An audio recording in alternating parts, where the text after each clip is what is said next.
Hi hello ನಮಸ್ಕಾರ. ನಾನು ನಿಮ್ಮ ರಾಘವ್. ನಾನು ಇವತ್ತು ಮೋಸ್ಟ್ ಅವೈಟೆಡ್ ಮೂವಿ ನಮ್ಮ ಟಾಕ್ಸಿಕ್ ರಿಲೀಸ್ ಆಗಿದೆ. ನಿನ್ನೆ ಬೆಳಿಗ್ಗೆನೆ ಫಸ್ಟ್ ಶೋನೇ ನೋಡ್ಕೊಂಡು ಬಂದೆ. ಬಟ್ ಕೆಲಸದ ಒತ್ತಡದಿಂದ ನಾನು ಮೂವಿನ ರಿವ್ಯೂ ಮಾಡೋಕ್ಕಾಗಿಲ್ಲ. ಇವತ್ತು ನಾನೀಗ ರಿವ್ಯೂ ಮಾಡ್ತಾ ಇದ್ದೀನಿ ಟೈಮ್ ಮಾಡ್ಕೊಂಡು. ಬಟ್ ಇದ್ರ ಮಧ್ಯೆ ಸಿಕ್ಕಾಪಟ್ಟೆ ನೆಗೆಟಿವ್ PR ಕೆಲಸ ಮಾಡ್ತಾ ಇದೆ.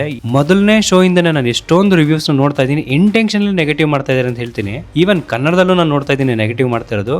ನಾನು ಸಿಂಪಲ್ ಆಗಿ ಒಂದು ಮಾತು ಹೇಳ್ಬೇಕಂತಂದ್ರೆ, ಈ ಮೂವಿ ರೆಗ್ಯುಲರ್ ಬರೋಂತ ಒಂದು ಪ್ಯಾಲೆಟ್ ಅಲ್ಲಿ ಬರೋಂತ ಒಂದು ಮೂವಿ ಅಲ್ಲ. ಇದು ಜಸ್ಟ್ ಸಿಂಗಲ್ ಲೇಯರ್ಡ್ ಮೂವಿ ಅಲ್ಲ. ಇದರಲ್ಲಿ ತುಂಬಾ ಲೇಯರ್ಸ್ ಇದೆ. ಸೈಕಾಲಜಿಕಲ್ ಆಗಿ ನಮ್ಮನ್ನ ಇನ್ವಾಲ್ವ್ ಮಾಡುತ್ತೆ. ನಿಮ್ ಇನ್ವಾಲ್ವ್ಮೆಂಟ್ ಕೂಡ ತುಂಬಾ ಇಂಪಾರ್ಟೆಂಟ್ ಆಗುತ್ತೆ ಈ ಮೂವಿ ನಿಮ್ಗೆ ಅರ್ಥ ಆಗ್ಬೇಕು ಅಂತಂದ್ರೆ. ಯಶ್ ಅವರು ಮತ್ತೆ ಗೀತು ಮೋಹನ್ ದಾಸ್ ಅವ್ರಿಗೆ ನಾವು ಹ್ಯಾಟ್ಸ್ ಆಫ್ ಹೇಳಲೇಬೇಕು. ಯಾಕಂತಂದ್ರೆ ಯಶ್ ಅವರು KGF ಆದ್ಮೇಲೆ ರೆಗ್ಯುಲರ್ ಪ್ಯಾಟರ್ನ್ ಅಲ್ಲಿ ಒಂದು ಯಾವ್ದೋ ಒಂದು ಕಮರ್ಷಿಯಲ್ ಮೂವಿನ ಮಾಡಬಹುದಾಗಿತ್ತು. ಆದ್ರೆ ಅವರು ಅದನ್ನೆಲ್ಲ ಸೈಡ್ಗಿಟ್ಟು ತನ್ನ ಸ್ಟಾರ್ಡಮ್ ನ ಸೈಡ್ಗಿಟ್ಟು ರಿಸ್ಕ್ ತಗೊಳ್ಳೋದಕ್ಕೆ ಅವರು ಪ್ರಯತ್ನ ಮಾಡಿದ್ದಾರೆ. ಅದಕ್ಕೆ ನಾವು ಅಪ್ರಿಶಿಯೇಟ್ ಮಾಡಲೇಬೇಕು. 4.5 ವರ್ಷ ಅವರು ಟೈಮ್ ನ ಸ್ಪೆಂಡ್ ಮಾಡಿ ಒಂದು ಕಷ್ಟಪಟ್ಟು ಬ್ಲಡ್ ಅಂಡ್ ಸೋಲ್ ನ ಹಾಕಿ ಈ ತರ ಒಂದು ವಿಜುವಲಿ ಗ್ರ್ಯಾಂಡ್ ಆಗಿರುವಂತ ಒಂದು ಮೂವಿನ ಅವರು ಮಾಡಿದರೆ ಅದಕ್ಕೆ ಫಸ್ಟ್ ನಾವು ಅಪ್ರಿಶಿಯೇಟ್ ಮಾಡಬೇಕು. ಸೊ ಅದನ್ನ ಬಿಟ್ಟು ಸೆಲೆಕ್ಟಿವ್ ನೆಗೆಟಿವ್ ನ PR ನ ನಂಬ್ಕೊಂಡು ನಾವು ಮೂವಿಗೆ ಹೋಗದೆ ಇರೋದು ತಪ್ಪು ಅಂತ ಹೇಳ್ತೀನಿ. ದಯವಿಟ್ಟು ಎಲ್ಲರೂ ಒಂದ್ಸರಿ ಥಿಯೇಟರ್ಗೆ ಹೋಗಿ ಮೂವಿ ನೋಡಿ, ಆಮೇಲೆ ನಿಮ್ಮ ಎಕ್ಸ್ಪೀರಿಯನ್ಸ್ ನೀವು ಹಂಚ್ಕೊಳ್ಬಹುದು. ಆದ್ರೆ ಇವಾಗ ಬರ್ತಾ ಇರ್ತಕ್ಕಂತ ಎಷ್ಟು ನೆಗೆಟಿವ್ ಏನ್ ಬರ್ತಾ ಇದೆ ಅಷ್ಟೊಂದು ಡಿಸರ್ವ್ ಮಾಡಲ್ಲ ನಮ್ಮ ಟಾಕ್ಸಿಕ್ ಅಂತ ನಾನು ಹೇಳ್ತೀನಿ. ಸೊ ಬನ್ನಿ, ಈ ಮೂವಿ ನೋಡಿದ್ಮೇಲೆ ನನಗೇನ್ ಅನಿಸ್ತು, ಈ ಮೂವಿನ ನೀವು ಯಾವ ರೀತಿ ನೋಡಿದ್ರೆ ಒಳ್ಳೇದು ಅಂತ ನಾನು ನಿಮ್ಮ ಹತ್ರ ಶೇರ್ ಮಾಡ್ಕೊಳ್ತೀನಿ. ಇದು ಎಲ್ರಿಗೂ ಒಂದೇ ರೀತಿಯಲ್ಲಿ ಅರ್ಥ ಆಗ್ಬೇಕಾಗಿರೋ ಸಿನಿಮಾ ಅಲ್ಲ. ಇದನ್ನ ಎಂಜಾಯ್ ಮಾಡ್ಬೇಕಾಗುತ್ತೆ. ನೀವು ಕನ್ನಡ ಸಿನಿಮಾವನ್ನ ಒಂದು ದೊಡ್ಡ ಕ್ಯಾನ್ವಾಸ್ ಮೇಲೆ ಒಂದು ಕಂಪ್ಲೀಟ್ಲಿ ಡಿಫ್ರೆಂಟ್ ವರ್ಡ್ ನಲ್ಲಿ ಪ್ರೆಸೆಂಟ್ ಮಾಡೋ ಧೈರ್ಯ ಮಾಡಿರೋದೇ ಟಾಕ್ಸಿಕ್ ನ ಒಂದು ದೊಡ್ಡ ಗೆಲುವು ಅಂತ ಹೇಳ್ತೀನಿ. ಮೊದಲ ಫ್ರೇಮ್ ನಿಂದನೇ ಸಿನಿಮಾ ತನ್ನದೇ ಆದ ಒಂದು ಅಟ್ಮಾಸ್ಫಿಯರ್ ಅನ್ನ ಕ್ರಿಯೇಟ್ ಮಾಡುತ್ತೆ.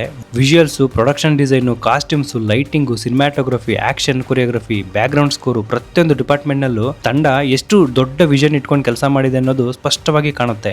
ಯಶ್ ಅವರನ್ನ ಸ್ಕ್ರೀನ್ ಮೇಲೆ ನೋಡೋದು ಕೇವಲ ಒಬ್ಬ ಹೀರೋನ ನೋಡೋ ಅನುಭವ ಅಲ್ಲ. ಅದು ಅವರ ಸ್ಕ್ರೀನ್ ಪ್ರೆಸೆನ್ಸ್ ಆಗಿರ್ಬೋದು, ಬಾಡಿ ಲ್ಯಾಂಗ್ವೇಜ್ ಆಗಿರ್ಬೋದು, ಆಟಿಟ್ಯೂಡ್ ಆಗಿರ್ಬೋದು, ಡೈಲಾಗ್ ಡೆಲಿವರಿ ಆಗಿರ್ಬೋದು, ಎಲ್ಲವೂ ಸೇರಿ ಅವರ ಕ್ಯಾರೆಕ್ಟರ್ಗೆ ಒಂದು ಕಂಪ್ಲೀಟ್ ಡಿಫರೆಂಟ್ ಔರಾನೆ ಕೊಡ್ತಾ ಇದೆ ಅಂತ ಹೇಳ್ತೀನಿ. ಕೆಲವು ಸೀನ್ ನಲ್ಲಿ ಅವರು ಡೈಲಾಗ್ ಹೇಳೋದಕ್ಕಿಂತ ಅವರ ಒಂದು ಲುಕ್ ಸಾಕಾಗುತ್ತೆ. ಅದೇ ಅವರ ಸ್ಟಾರ್ ಪವರ್ ಅಂತ ಹೇಳ್ತೀನಿ.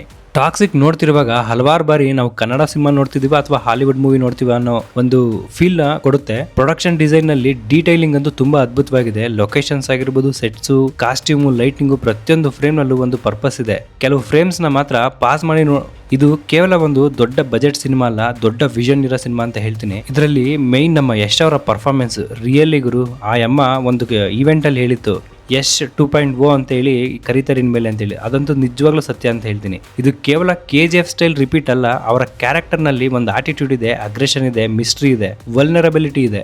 ಅವರ ಕ್ಯಾರೆಕ್ಟರ್ ಜರ್ನಿ ಮುಂದೆ ಹೋಗ್ತಿದ್ದಂತೆ ಅವನ ಬಗ್ಗೆ ನಮ್ಮ ಕ್ಯೂರಿಯಾಸಿಟಿ ಕೂಡ ಜಾಸ್ತಿ ಆಗ್ತಾ ಹೋಗುತ್ತೆ. ಆಕ್ಷನ್ ಸೀನ್ಸ್ ನಲ್ಲಿ ಅವರ ಸ್ಕ್ರೀನ್ ಪ್ರೆಸೆನ್ಸ್ ಆಗಿರ್ಬೋದು, ಥಿಯೇಟರ್ ನಲ್ಲಿ ಗೂಸ್ ಬಂಪ್ಸ್ ಕೊಡುತ್ತೆ ಅಂತ ಹೇಳ್ತೀನಿ. ಇನ್ನು ಆಕ್ಷನ್ ಸೀನ್ಸ್ ಮಾತ್ರ ಯಾವುದೇ ರೀತಿ ಇಂಡಿಯನ್ ಆಕ್ಷನ್ ಸೀನ್ಸ್ಗೆ ಮ್ಯಾಚ್ ಆಗಲ್ಲ.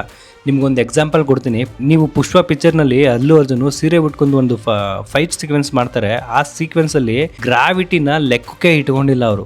ಅಷ್ಟು ಫುಲ್ ಗಾಳಿಲೇ ಇರ್ತಾರೆ. ಆ ತರ ಒಂದು ಸ್ಲೋ ಮೋಷನ್ ಮೂವಿ ಅದು.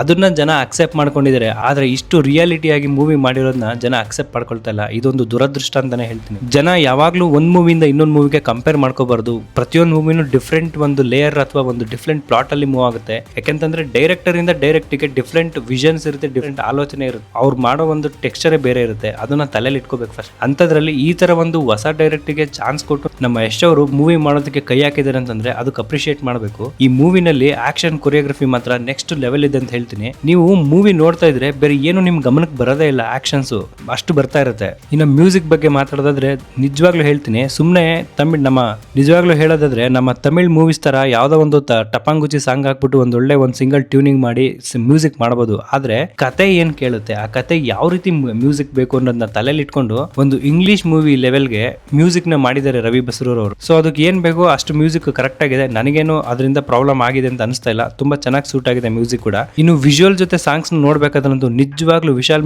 ಮಿಶ್ರಾ ಅವ್ರಿಗೆ ಹ್ಯಾಟ್ಸ್ ಆಫ್ ಹೇಳಲೇಬೇಕು. ಯಾಕಂದ್ರೆ ಅಷ್ಟು ಪರ್ಫೆಕ್ಟ್ ಆಗಿ ಮ್ಯಾಚ್ ಆಗಿದೆ ಸಾಂಗ್ಸ್ ಕೂಡ. ಇನ್ನು ಗೀತು ಮೋಹನ್ ದಾಸ್ ಅವ್ರ ಬಗ್ಗೆ ಹೇಳೋದಾದ್ರೆ, ಒಂದು ರೂಟೀನ್ ಕಮರ್ಷಿಯಲ್ ಟೆಂಪ್ಲೇಟ್ ತೆಗೆದುಕೊಂಡು ಸಿನಿಮಾ ಮಾಡೋ ಬದಲು ಡೈರೆಕ್ಟರ್ ತನ್ನದೇ ಆದ ವರ್ಡ್ ಕ್ರಿಯೇಟ್ ಮಾಡೋ ಪ್ರಯತ್ನ ಮಾಡಿದ್ದಾರೆ.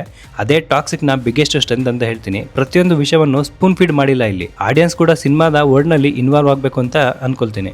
ಇನ್ನು ನೆಗೆಟಿವ್ ಬಗ್ಗೆ ಮಾತಾಡೋದಾದ್ರೆ ಇಡೀ ಇಂಡಿಯಾದಲ್ಲಿ ಹೈಯೆಸ್ಟ್ ನೆಗೆಟಿವಿಟಿ ಮಾಡ್ತಾ ಇರೋದು ತೆಲುಗು ಜನ ಅಂತ ಹೇಳ್ತೀನಿ. ಅವರ ಮೂವಿಗೆ ಅವ್ರೆಷ್ಟು ಇಂಪಾರ್ಟೆನ್ಸ್ ಕೊಡ್ತೇವೆ, ನಾವ್ ಯಾಕೆ ಇಲ್ಲಿ ನಮ್ಮ ಮೂವಿಗೆ ಇಂಪಾರ್ಟೆನ್ಸ್ ಕೊಡಲ್ಲ, ನನಗಂತೂ ಅದು ಅರ್ಥ ಆಗ್ತಾ ಇಲ್ಲ. ನೆಕ್ಸ್ಟ್ ಟೈಮು ನಮ್ಮ ಸ್ಟೇಟ್ ಅಲ್ಲಿ ಅವ್ರ ಮೂವೀಸ್ ರಿಲೀಸ್ ಆದಾಗ ಸೇಮ್ ಥಿಂಗ್ ನಾವು ಮಾಡಬೇಕು. ಯಾವುದೇ ಒಂದು ದೊಡ್ಡ ಸ್ಟಾರು ದೊಡ್ಡ ಲೆವೆಲ್ ಅಲ್ಲಿ ಹೋಗ್ತಾ ಇದಾರೆ ಅಂತಂದ್ರೆ ನೆಗೆಟಿವ್ PR ಮಾಡಿ ಅವ್ರನ್ನ ಕೆಳಗಡೆ ಎಳೆಯೋದಕ್ಕೆ ಕಾಯ್ತಾನೆ ಇರ್ತಾರೆ. ಸೊ ಏನು ಮಾಡೋಕ್ಕಾಗಲ್ಲ. But as A honest review ಮಾಡಬೇಕು ಅಂತಂದ್ರೆ ಈ ಮೂವಿನಲ್ಲಿ ನನಗೆ ಕಾಣಿಸಿದಂತ ಫ್ಲಾಸ್ ಏನು ಅನ್ನೋದು ನಾನು ನಿಮ್ಗೆ ಹೇಳ್ತೀನಿ. ಈ ಮೂವಿ ಫಸ್ಟ್ ಆಫ್ ಆಲ್ ಇದ್ರ ಫ್ಲಾಸ್ ಬಂದ್ಬಿಟ್ಟು ಟೈಮಿಂಗ್ 3 hours 15 minutes ಮಾಡಿದರೆ ಅದನ್ನ ಸ್ವಲ್ಪ ಕಡಿಮೆ ಮಾಡ್ಕೊಳ್ಬೋದಾಗಿತ್ತು. ಲೈಕ್ ಒಂದು 20 minutes ಟ್ರಿಮ್ ಮಾಡಿದ್ರೆ ಚೆನ್ನಾಗಿರೋದು ಅಂತ ನನ್ನ ಅನಿಸಿಕೆ. ಫಸ್ಟ್ ಹಾಫ್ ನಲ್ಲಿ ಆಗಿರ್ಬೋದು, ಸೆಕೆಂಡ್ ಹಾಫ್ ನಲ್ಲಿ ಆಗಿರ್ಬೋದು ಸಿಕ್ಕಾಪಟ್ಟೆ ಫೈಟ್ ಸೀಕ್ವೆನ್ಸ್ ಬರ್ತವೆ ಬಟ್ ಚೆನ್ನಾಗಿಲ್ಲ ಅಂತ ಹೇಳ್ತಾ ಇಲ್ಲ. ಅಷ್ಟೊಂದು ಫೈಟ್ ಸೀಕ್ವೆನ್ಸ್ ನೆಸೆಸರಿ ಇರ್ಲಿಲ್ವೇನೋ ಅಂತ ನನಗನ್ನಿಸ್ತು. ಈವನ್ ಆ ಲೇಡೀಸ್ ಆ ಫೈಟ್ ಸೀಕ್ವೆನ್ಸ್ ನೆಸೆಸರಿ ಇಲ್ಲ ಅಂತ ನನಗೆ ಫೀಲ್. ಸೊ ಕೆಲವೊಂದು ಫೈಟ್ ಸೀಕ್ವೆನ್ಸ್ ಕಡಿಮೆ ಮಾಡಬೇಕಾಗಿತ್ತು. ಎರಡನೇದು, ಸೆಕೆಂಡ್ ಹಾಫ್ ನಲ್ಲಿ ಸ್ಟೋರಿ ರಾಯ ಕ್ಯಾರೆಕ್ಟ್ರು ಚೀನಾದಿಂದ ಅಗೇನ್ ಗೋವಾಗೆ ಬರ್ತಾರೆ ಎಸ್ಟಾಬ್ಲಿಷ್ ಮಾಡೋದಕ್ಕೆ. ಬಟ್ ಆ ಚೀನಾದಲ್ಲಿ ಏನು ಫೈಟ್ ಸೀಕ್ವೆನ್ಸು ಅವರ ಎಸ್ಟಾಬ್ಲಿಷ್ಮೆಂಟ್ ತೋರಿಸ್ತಾ ಇರ್ತಾರೆ, ಆ ಫೈಟ್ ಸೀಕ್ವೆನ್ಸಸ್ಸು ಯಾರ ಜೊತೆ ಯಾರು ವಿರುದ್ಧವಾಗಿ ಮಾಡ್ತಾ ಇದ್ದಾರೆ ಅನ್ನೋದಕ್ಕೆ ಡೀಟೇಲಿಂಗ್ ಇಲ್ಲ. ಅದೊಂದು ಡೀಟೇಲಿಂಗ್ ಮಿಸ್ ಆಗಿ ಸ್ವಲ್ಪ ಜನಕ್ಕೆ ಮೂವಿ ಕನೆಕ್ಟ್ ಆಗಲಿಲ್ಲ ಅನ್ನೋ ಒಂದು ಫೀಲಿಂಗ್ ನನಗೆ ಬಂತು. ಬಟ್ ನಾವು ತುಂಬಾ ಇನ್ವಾಲ್ವ್ ಆಗಿದ್ದರಿಂದ ನನಗೆ ಅರ್ಥ ಆಗ್ತಾ ಇತ್ತು. ಬಟ್ ಸಾಮಾನ್ಯವಾಗಿ ನನ್ನ ಫ್ರೆಂಡ್ಸ್ ಜೊತೆ ಹೋಗಿದೆ, ಅವರೆಲ್ಲರಿಗೂ ಸ್ವಲ್ಪ ಡೌಟ್ ಕಾಡ್ತಾ ಇತ್ತು. ಸೊ ಆ ಎಕ್ಸ್ಪೀರಿಯನ್ಸ್ ನಾನು ನಿಮ್ಗೆ ಶೇರ್ ಮಾಡ್ಕೊಳ್ತಾ ಇದ್ದೆ. ಸೊ ಅದೊಂದು ಸರಿ ಮಾಡ್ಕೋಬೇಕಾಗಿತ್ತು.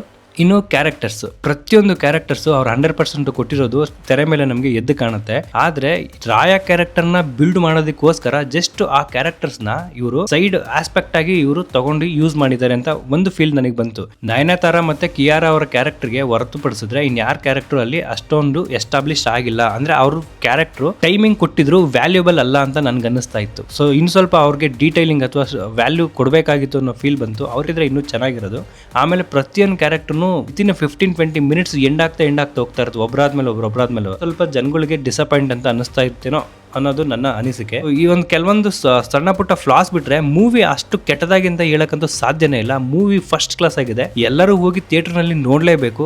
ಇಂಥ ಮೂವಿನ ನೀವು ಥಿಯೇಟರ್ ನಲ್ಲಿ ನೋಡಿಲ್ಲ ಅಂತಂದ್ರೆ ಇನ್ ಯಾವ ಮೂವಿನೂ ಸಹ ನೀವು ನೋಡೋದಕ್ಕಾಗಲ್ಲ, ಎಂಜಾಯ್ ಮಾಡೋದಕ್ಕಾಗಲ್ಲ ಅಂತ ಹೇಳ್ತೀನಿ. ಯಾಕೆಂತಂದ್ರೆ ಇದು ನಮ್ಮ ಕನ್ನಡದ ಹೆಮ್ಮೆ. ದಯವಿಟ್ಟು ಇದಕ್ಕೆ ಸಪೋರ್ಟ್ ಮಾಡಿ, ಹೋಗಿ ಪಿಕ್ಚರ್ ನೋಡಿ. ಇನ್ನು ನೆಕ್ಸ್ಟ್ ನಮ್ಮ ಸುದೀಪ್ ಅವರ ಬಿಲ್ಲಾರಂಗ ಭಾಷಾ ಮೂವಿ ಬರುತ್ತೆ, ಅದಕ್ಕೂ ಕೂಡ ಇದೇ ರೀತಿ ಸಪೋರ್ಟ್ ಮಾಡೋಣ. ಆ ಮೂವಿನೂ ಗೆಲ್ಬೇಕು, ಎಷ್ಟಾಗುತ್ತೆ ಅಷ್ಟು ಕನ್ನಡ ಆಡಿಯನ್ಸು ಒಂದಾಗಬೇಕು. ಪ್ರತಿಯೊಬ್ಬ ಹೀರೋ ಮೂವೀಸ್ನು ನೋಡಿ ಸೆಲೆಬ್ರೇಷನ್ ಮಾಡಬೇಕು. ಫ್ಯಾನ್ ವಾರ್ಸ್ ಅಲ್ಲಿ ಇನ್ವಾಲ್ವ್ ಆಗಬಾರ್ದು ಅನ್ನೋದು ನನ್ನ ರಿಕ್ವೆಸ್ಟ್. ಯಾರೆಲ್ಲ ಈ ವಿಡಿಯೋ ನೋಡ್ತಾ ಇದ್ದೀರಾ ದಯವಿಟ್ಟು ಶೇರ್ ಮಾಡಿ, ಇಷ್ಟ ಆದರೆ ಲೈಕ್ ಮಾಡಿ. ನಾನು ಹೇಳ್ತಿರೋ ಕಂಟೆಂಟ್ ನಿಮಗೆ ಇಷ್ಟ ಆದರೆ ದಯವಿಟ್ಟು ಸಬ್ಸ್ಕ್ರೈಬ್ ಮಾಡ್ಕೊಂಡು ಸಪೋರ್ಟ್ ಮಾಡಿ. ಇದು ನಮ್ಮ ಯಶ್ ಬಾಸ್ ಮಾಡಿರೋ ಒಂದು ಅದ್ಭುತವಾದ ಸಿನಿಮಾ. ಹೋಗಿ ಸಿನಿಮಾ ನೋಡಿ ಸಪೋರ್ಟ್ ಮಾಡಿ. Thank you. Take care. By.